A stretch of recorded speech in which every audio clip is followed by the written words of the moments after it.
Hey, it's Jack from Jack the Real Estate and the Online Real Estate Academy. So, wow, we have a lot more potential options come August. You know, the conventional wisdom was that there's going to be this NAR settlement and that was going to be the rules.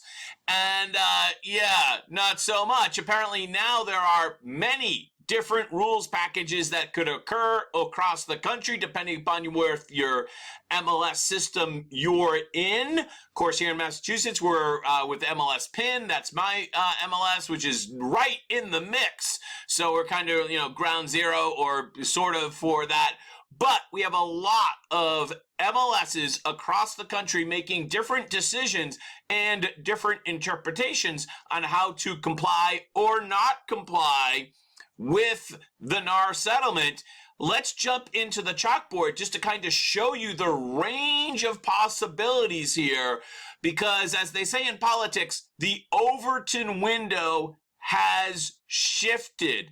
The Overton window has shifted and the range of potential outcomes has gotten wider. Let's cut to the chalkboard. So let's start with the two extremes. On one side, we have the Northwest MLS rules package, which I like to call the FUDOJ option. They are completely opting out of the NAR settlement. And basically they're saying, sue us, please, from our cold, dead hands. And they're effectively going back to the old rules. Yeah, it's, it takes some testicular fortitude to move on this in that way, but they're basically pretending nothing over the last year has happened, and it's the FUDOJ strategy. We'll see how that goes. Now, on the complete other end of the spectrum is the Department of Justice itself, with their letter of interest, which we've covered at length on this channel, the no select statement, and their subsequent verbal comments in court, basically to completely decouple commissions with no commission sharing anywhere. So these are two completely polar opposites, but there's a lot to fill in the middle of this page. Let's get to it. Next up is the Cali model, what I'm going to call the Cali model. Don't call it the Cali cartel. No. We'll save that for the Wall Street Journal. The Cali model, which is basically a seller concession model, which I floated here on this channel a week or two ago, and basically something that is non-obligatory, completely optional, non-binding. It's just basically saying, hey, we might consider some seller concessions. Now, there are different models on this. Bright has different rules, Bright MLS.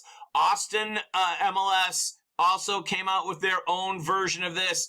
I would definitely label the whole strategy here is basically don't ask, don't tell. I should have wrote that here. But basically, this is a don't ask, don't tell strategy. We're going to offer seller concessions, but they're not commissions. And don't ask if they're commissions, right? It's kind of a wink and a nod situation. I get that. But on the other hand, the seller, you would think, does have the opportunity and the right to at least say, hey, I'm willing to entertain this, as a free trade situation, free speech thing, actually, that they should have the ability to say, I am willing to entertain this. It's a non-binding, a non-obligatory advertisement, effectively, that goes along with the price tag that is also non-obligatory. You could have your house listed for $500,000, but you don't have to sell it for $500,000. You could sell it for $575,000. There's no obligation to the price tag. There would also be no obligation to these seller concessions. But it is kind of like don't ask, don't tell on the flip side, because everyone knows that these are basically commissions, right? And Bright MLS has really kind of fine-tuned the passive aggressiveness of this. I want to show you how they're doing that. Let's cut to Inman News. Asked what would prevent listing brokers from deciding to just offer what they now offer in the broker compensation field, 2-3%, whatever it is. Bright MLS said the compliance team will be on the lookout. We are fortunate enough to have full-time compliance team on staff, and so through staff time, through algorithm detections, leveraging AI, everything leverages AI now, other programming, we'll be able to spot check for behavior so that if we consistently see certain amounts from a certain brokerage or certain agents, we can look into that.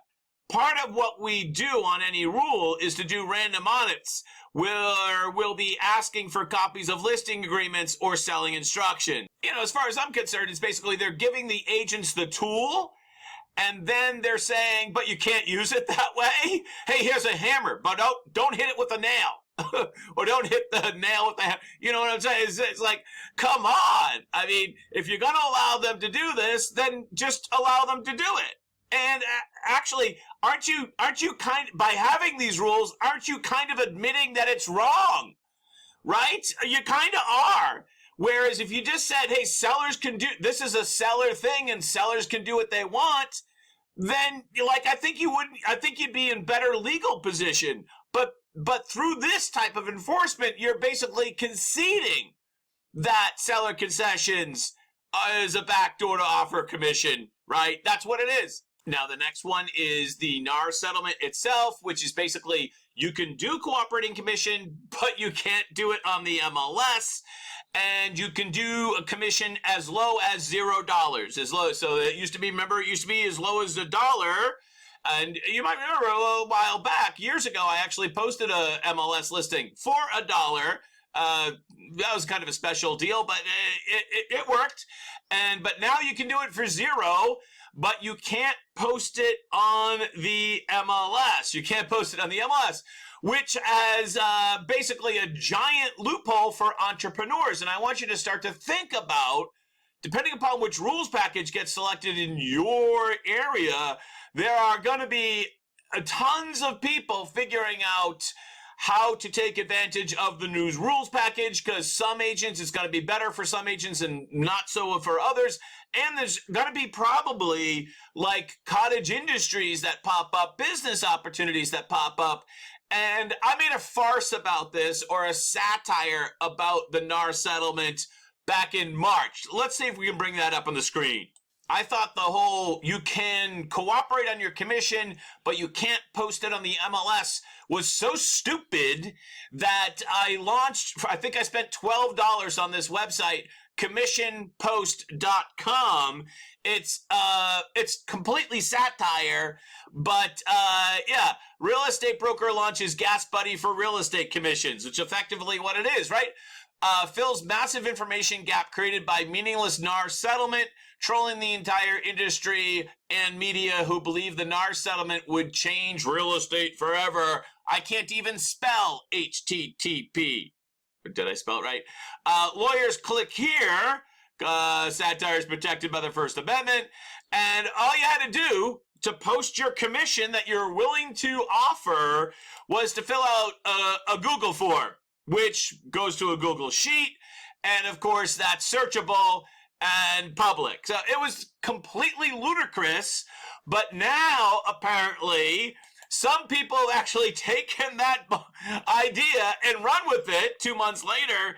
And I don't even want to give this company credit for stealing my idea, but there's at least 2 or 3 companies out there who have launched some type of commission sharing disclosure platform thingy that's outside of the MLS and somehow compliant with the rules of the settlement, which effectively Commission Post was. So they took my farce, they took my satire, and actually launched a real website, which I actually said in the video, I was like, some venture capital people call me up because there's going to be some opportunity here, and there is opportunity here. So there is a big, giant workaround, more than just the farce website that I put up, the satire website. There's a big, giant workaround available to the NAR settlement. So again, making the NAR settlement somewhat without a lot of teeth.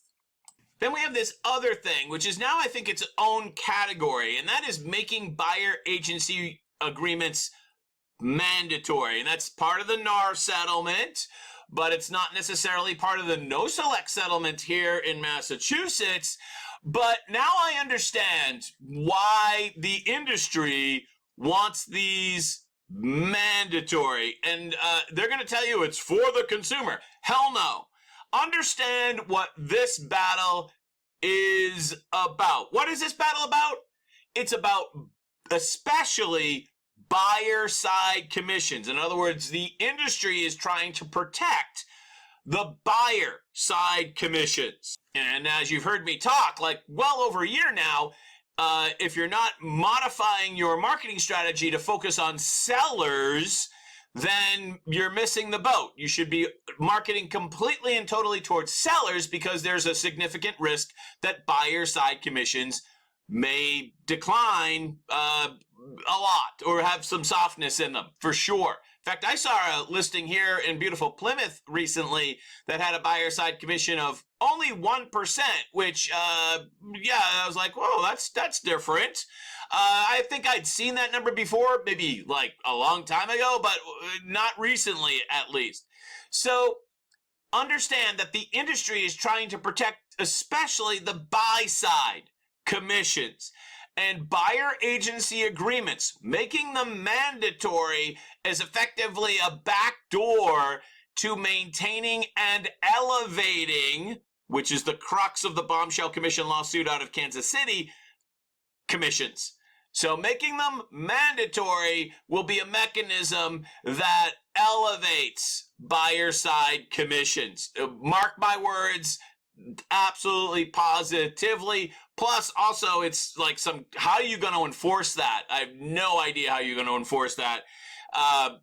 I'm for encouraging them, but you know me, don't really like a mandate on them. I think that the mandate on them is some type of, I can't really put my thumb on exact, but for me, that is some type of backdoor antitrust thing that will have to be all litigated all over again. That's the way I view it. So keep an eye on the NOSELEC DOJ involvement. What did I say? That was June 21st for the next court date. I believe it's June 21st. I have it in my calendar. That's maybe the next big turning point in this whole drama. So let's just wrap up my advice for you.